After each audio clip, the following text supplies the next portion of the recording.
سەروی 5,000 سەگم گرتو ڕۆژانە لە سەعات 8 دەردەچین حتا دەوری 3:30 نزیکەی ڕۆژانە 20-25 سیە دیار نییە ئەوەی چەند ساڵە بەڕێستان ئەم کارە دەکەن لە نزیکەی ساڵ و نیوێکە سەروی 5,000 سەگم گرتو خۆ باشە ڕوبەڕووی مەترسی بووینەوە لە کاتی گرتنی سەگەکە زۆربەی کاتەکە برینداریش بووینە باڵێ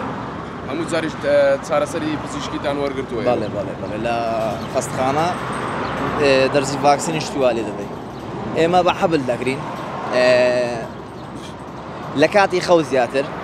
ئەو کاتی لە خەو بێتن ئەگەر زیاتر لە کۆڵانن یان یەکی لەیەک لێ دەگرین یان لە کەلاوەک یان لە هەیکەل یان لە قەتحا لەو جیانە دەیانگرین عەرزیان دەکەین دەیانگرین هاوڵاتیان پەیوەندیتان پێوە دەکەم بۆ ئەوەی بچنە گەڕەکەکانیان بەڵێ هەموو ڕۆژ بە پێی داواکاری هاوڵاتیەکان دەچین گەڕەکان دەکەین داواکاری ئەوەیە ئەگەر سەکە شتیوە بەنجەکەمان بۆ ئەوەکەن دابین بکەن ڕۆژانە زیاتریش دەگیرێ و زیاتریش دەگیرێت